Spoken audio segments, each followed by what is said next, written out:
Marshmallow Fanboy back with another review, this time of Deathstroke and Firestorm from McFarlane Collector's Edition.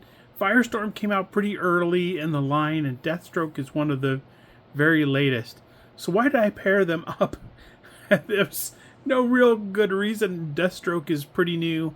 Firestorm is a lot older of a figure, and they don't sort of cross paths very often, but I think, well, they were both in Crisis on Infinite Earths, so is that true? As I say that, I'm like, well, Firestorm was introduced in the Superpowers cartoon and then made his way to the comics. I don't know if that was in time for Crisis. I'm pretty sure it was in time for Crisis. I'm going to say it was in time for Crisis, and so there. So there's a couple differences between the two figures. The one is that, Deathstroke has a lot of guns, but also in the corners of the packages, you can see at the top, Firestorm is 12 up and Deathstroke is 17 and up. And even in the most sort of raunchy Hollywood film, the most restrictive rating is that NC-17, which means this isn't suitable for anybody under 17, which makes this an adult collectible, even though, technically in the United States, an adult isn't, somebody's not an adult until they're 18 or 21, depending on what you want to do. But certainly, if you wanted to join the military, you could do it at 17. You just have to sign a thing that says when you're 18, you'll go in. But that's neither here nor there. Both of them have different DC logos, which is kind of how old they were. And I should have checked the side of the package before I rolled the tape, because Firestorm from Crisis on Infinite Earths, though the uniform he's wearing is just classic Firestorm. Could be from any point. It could be from yesterday, and it could be from 40 years ago. It's sort of, it's nebulous. Deathstroke from Deathstroke the Terminator was his self-titled comic book, and of course this is how he looked on the first issue of Deathstroke the Terminator, as drawn by Mike Zeck, the wonderful, amazing Mike Zeck. Look at all those guns, man. That's a lot of guns for Deathstroke. It's very cool. Very nice art on the back by Mike Zeck, which is very cool. Sorry, I don't know why I'm saying that. And Firestorm by, I'm not sure who the artist is, but it's very cool photo. I wish it was more of the Firestorm colors we're accustomed to. That's a little bit of a furious looking Firestorm, which I'm not as familiar with. There's a little package damage on the Firestorm. He's got a little bit of a thing missing. I thought, I don't care. I like this figure. Firestorm is number 4, and Deathstroke is number 46. So, Firestorm came out very early. I don't know, first or second wave. Of course, you can see the packaging differences where you just had, well, this is the other side of it. That's not fair. So let me see. Okay, no packaging differences. I was like, the banner is different at the bottom, but that's because of the thing. So the only real difference is that DC logo on the front. One is still rocking the kind of older one, and this one's the newer one. And I base that on the fact that this figure is newer than this one. So no research was done. Yes, I'm perfect. I'm 100 for 100 of not doing any research, including turning the figure sideways to see if it is in fact from Crisis on Infinite Earths. So these look spectacular in package, but how about we take them out and see what we think of them in person? Now that they're out of the package, let's take a closer look at Firestorm and Deathstroke, starting with their cards. Of course, Deathstroke doesn't have the holder that the sort of the OG collector's editions had, but it's a very cool card. I do like the sort of the foil on the side of the card. It's very cool. It kind of does separate it from the rest of the line. A little foil on top. I don't know if you could see that. It's very, there we go. Yay! It was very cool. Like I said, the Firestorm one comes on the DC pedestal, the collector's edition sort of pedestal. with the card. Very cool. Still has that metallic here and on the back. That hasn't changed in over 40 figures. There's 40 figure difference between Firestorm and Deathstroke. I know some of you are thinking, man, feels like just yesterday that line started. It did. McFarlane puts out a lot of figures. So in addition to the 2 trigger hands that I put in Deathstroke's hands, I also have a fist for him and a really wide grip, like a C grip. I'm not sure what that C grip is for. Maybe it's for the machine gun on his back, or for maybe holding a gun by the stock. I'm not really sure what that is for. As far as Firestorm, he has a sort of a power effect in his hand, just kind of it's hard to explain what that is.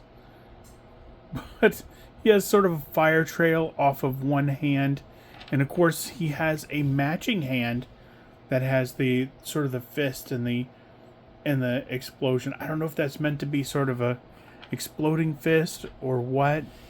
He also has a hand that is casting sort of fire. You can see where the finger sort of cut off.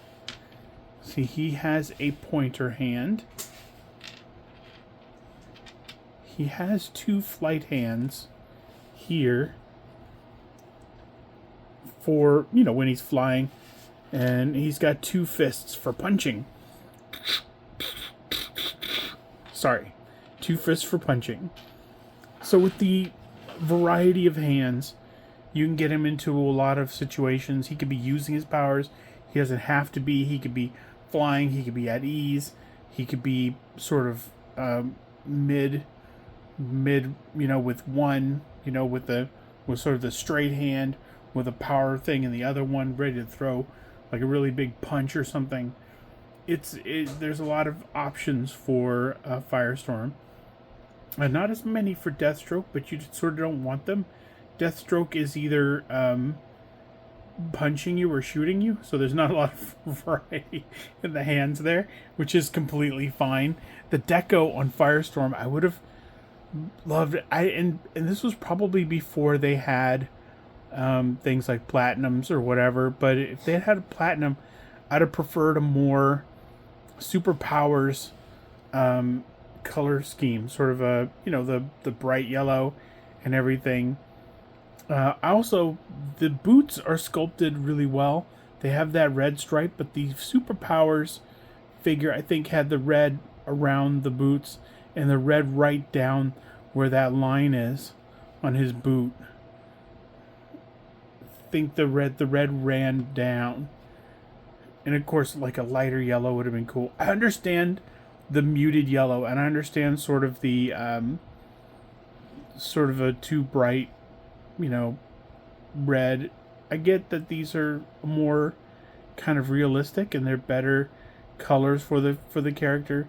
I don't mind that the fire isn't see-through. I'm good with that.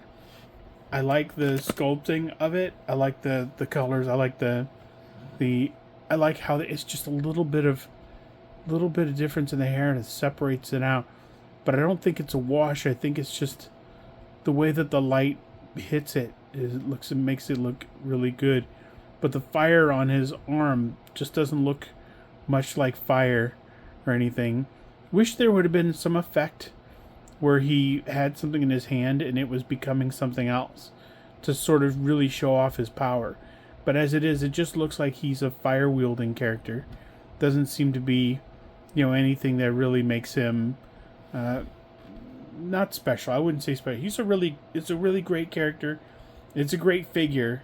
I like the figure a lot. I like the sculpting on the chest. I like the colors, mostly. But I just wish there was more to it because of its collector's edition and it was figure 4, and I really, these are kind of cool. I vacillate between hey, these are cool, but you should sell more of those so that people can put their older figures and older cards on those. And I still stand by that. There are people who probably really like that. I just didn't like it. I just didn't like it a whole lot. I wasn't displaying them with that sort of pedestal or the card. So if you wanted to take that away and the card, and you wanted to add a hand or a gun or some sort of accessory that maybe we don't have, that would have been much cooler. But that is Firestorm. I don't know what that was that was long. So I'll try to go shorter with Deathstroke. With Deathstroke, he didn't have anywhere to put the third gun, so I put it through the bandolier belt. And it's not supposed to be like that, I don't think. But I just did it. The gun is in its holster here. He's got one gun with a hand, one hand with a gun.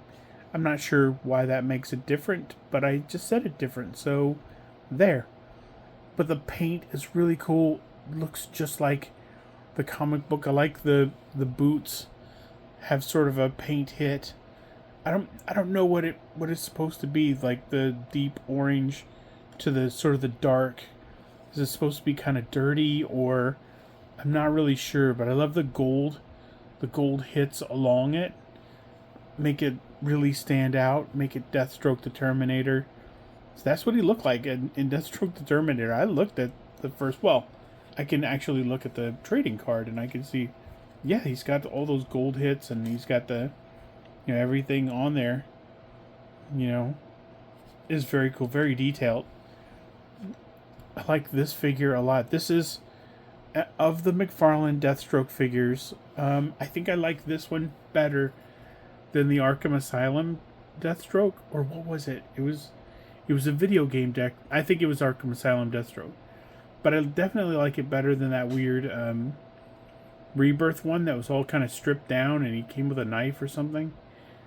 Even if it had come with 18 guns, it was still a little bit of a weak figure.